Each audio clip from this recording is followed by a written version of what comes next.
നിറയെ ആനകളുള്ള ഒരു കൊടുങ്കാടിനുള്ളിൽ 2000 വർഷത്തോളം പഴക്കമുള്ള ഒരു ദുർഗാക്ഷേത്രം. അതാണ് ക്നാച്ചേരി വനദുർഗാ ക്ഷേത്രം. എറണാകുളം ജില്ലയിലാണ് ഈ മനോഹരമായിട്ടുള്ള ക്ഷേത്രം നിലനിൽക്കുന്നത്.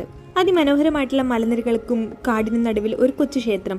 അപ്പോൾ കൂടുതൽ കാഴ്ചകൾ കാണാം. ആദ്യമായി കാണുന്നവരാണെങ്കിൽ സബ്സ്ക്രൈബ് ചെയ്യാൻ മറക്കണ്ട.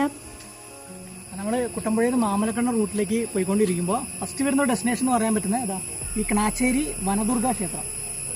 കാടിനുള്ളിലുള്ള ഒരു കുഞ്ഞു ക്ഷേത്രമാണ്, ഒരു കാവ് പോലെ സെറ്റപ്പ്. അപ്പോൾ കയറി പോകാൻ നമുക്ക് കാടിനുള്ളിലേക്കുള്ള റൈഡാണ്. ഇവിടുത്തെ ഫോറസ്റ്റ് ഡിവിഷന്റെ തൊട്ടടുത്തായിട്ട് തന്നെ കേട്ടോ. നമ്മൾ മെയിൻ റോഡിൽ നിന്ന് ഉള്ളിലേക്ക് കയറിയിട്ടോ. നല്ല ഭംഗിയുള്ള വഴികളാണ്, എന്ത് രസമല്ലേ കാണാൻ. മഴയൊക്കെ പെയ്ത് നല്ല പച്ചപ്പായിട്ട് നല്ല ഭംഗിയിൽ അങ്ങനെ നിൽക്കാണ്. നമ്മുടെ നല്ല വഴി തീർന്നു, ഇനി മൺവഴിയാണുള്ളത്. ഇതിലൂടെയും കുറച്ചുകൂടി നമുക്ക് പോകാനുണ്ട്. വേറെ ആരെയും കാണാനൊന്നുമില്ല. നമ്മൾ പിന്നെ ഒരു ഐഡിയ വെച്ചിട്ട് അങ്ങ് പോണേ കേട്ടോ.